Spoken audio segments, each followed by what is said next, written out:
guys, the Comics Kid 2099 here to talk to you about Star Wars Clone Wars Volume 1. This came out in between Star Wars Attack of the Clones and Star Wars Revenge of the Sith. This was a short series that was basically meant to explore the Clone Wars that had been hinted at since the very first Star Wars movie. I want to say this is one of the first times that we actually got to see the Clone Wars. I read somewhere this article or saw a video or something where it was basically saying that George Lucas for a very long time did not want anyone doing any stories set in or around the Clone Wars. He wanted to kind of keep that off limits for a very long time. And then when you get to the live-action prequel movies, they kind of skip around the Clone Wars. It shows the very beginning of it in Attack of the Clones, and then we get to see the last skirmish at the very beginning of Revenge of the Sith. And so we had a gold mine of story opportunities there where we could see what were the Clone Wars, what was going on with them. And this is about an hour long. It was these short little 3-minute episodes, so it's a season, but a very, very short season. And then after the season aired on Cartoon Network, they took it all and they compiled it into basically a movie. And you get to see characters like Anakin, he's doing a little bit of stuff, Obi-Wan is doing some stuff, Yoda, Mace Windu, Kit Fisto, and then there's some other characters whose names I don't remember, and you get to see what they were doing during the Clone Wars. And I would say this movie is alright. It's not great. I think part of the problem is I know a lot of people out there, they don't necessarily like the prequel movies, but they do like the characters in the prequels, and they like the era that the prequels are set in. And so there are people who will admit that the prequel movies aren't very good, but there are good stories featuring those characters that usually will take the mythology set up in the prequel movies and do something interesting with that mythology. Take the characters set up in those movies and do something interesting with those characters. Unfortunately, I don't think that this is one of those things.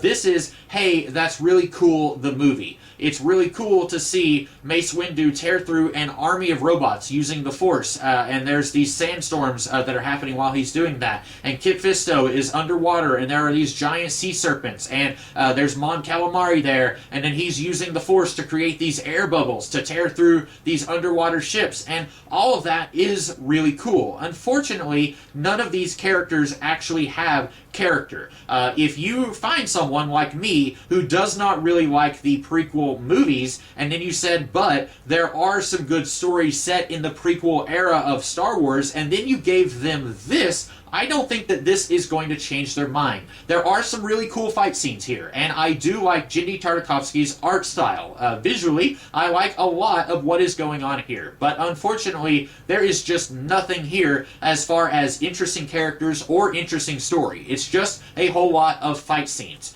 You get to see Yoda fighting some robots in a snow planet. You get to see Count Dooku fight the character of Asajj Ventress, who is apparently a really big deal in the expanded universe. I know she eventually showed up in the Dave Filoni Clone Wars series, which I think I've heard people say that this series is no longer considered to be canon, whereas the Dave Filoni series is. I don't know how that works, though, because if Asajj Ventress first appeared here, then I don't know what does that mean for the character who shows up later. I have no idea. But anyway, you've got a lot of really cool-looking fight scenes, but unfortunately, none of the characters are fleshed out very much, and there really isn't a whole lot of story. There is nothing that connects what's going on with Kit Fisto on the Mon Calamari planet and what's going on with Mace Windu on this snowstorm, or desert storm planet. Not desert storm, but a storm within the desert. There's nothing that connects those two characters. At one point,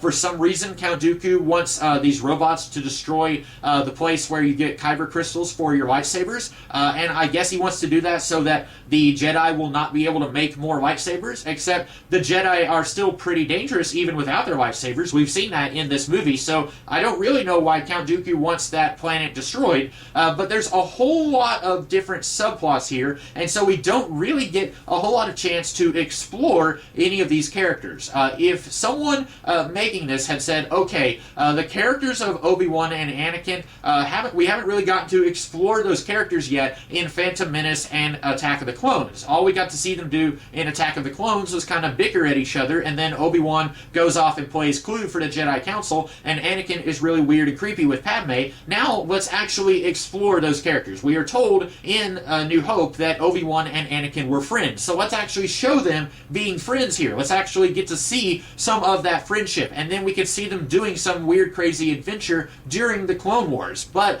they don't do that. There's like 7 or 8 subplots here. There's Yoda, Anakin, Obi-Wan, Mace Windu, Kit Fisto, and then there's some characters who are being killed at the end by General Grievous. So there's so many different things going on here.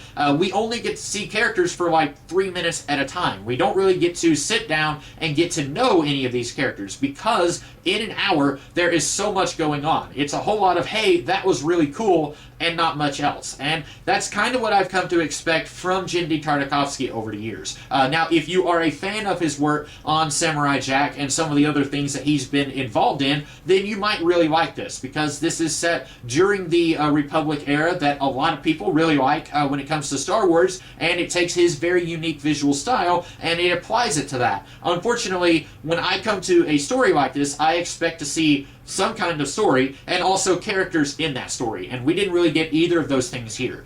So unfortunately, I cannot recommend this. I think that a lot of people probably like it. They might have some kind of nostalgia for it. The first time I watched it was like 6 years ago, so I don't really have any nostalgia for it. I was an adult when I came to it, and I didn't think very highly of it then. I might like it a little more now than when I first watched it, but not by much.